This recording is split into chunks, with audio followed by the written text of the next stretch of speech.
Kamusta sa lahat? Maligayang pagdating sa aking channel. Muli akong kasama mo sa isang kahanga-hanga at kapansin-pansing video. Ang sikat na aktres na si Tagba Buyak Ustan ay nakatagpo kamakailan ng isang hindi inaasahang pangyayari sa isang talk show. Sa panahon ng live na broadcast ng pinakasikat na programa ng Turkey, si Buyak Ustan ay biglang nahimete at bumagsak, na lumikha ng isang alon ng matinding pag-aalala at pagkabigla sa mga manonood.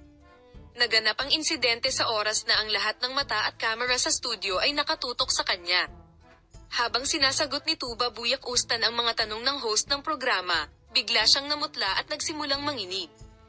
Biglang tumindi ang tensyon sa studio nang sumugod ang mga producer ng palabas at iba pang bisita para tumulong. Dahil dito, agad niyang pinutol ang broadcast at tinawag ang mga medical team sa studio.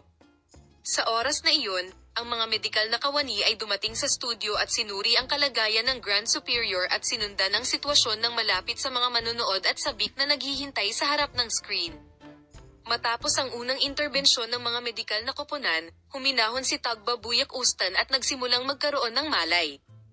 Gayunpaman, ang kakulangan ng isang malinaw na pahayag tungkol sa kanyang katayuan sa kalusugan ay lumikha ng isang tandang pananong para sa mga taong interesado pa rin sa sitwasyon.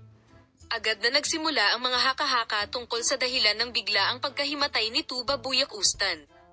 Inakala ng ilan na ito ay pisikal at mental na pagkapagod na dulot ng matinding workload at stress, habang ang iba ay nagmungkahi na ito ay maaaring resulta ng mga problema sa kalusugan. Gayunpaman, ang punto ay wala pang opisyal na pahayag, habang ang pagsasahimpapawid ng programa ay nasuspinde pagkatapos ng insidente. Ang ibang mga bisita at kawani ay napakabuti rin.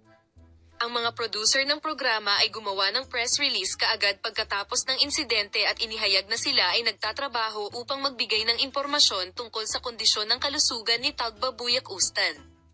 Ang mga haka-haka tungkol sa kondisyon ng kalusugan ni Tagba Buyak Ustan ay mabilis na kumalat sa social media. Habang ang mga tagahanga ay nagbahagi ng mga nag-aalalang mensahe tungkol sa kalagayan ng kalusugan ng sikat na aktor, ang ilan ay naglagay din ng mga teorya tungkol sa posibleng epilation.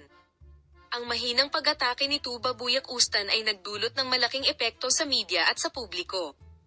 Dahil walang opisyal na pahayag na ginawa pagkatapos ng insidente, ang publiko ay mas interesado sa kalagayan ng kalusugan ni Tuba Buyak Ustan. Nagdulot ng matinding pag-aalala ang insidenteng ito sa mga followers at fans ng sikat na aktor.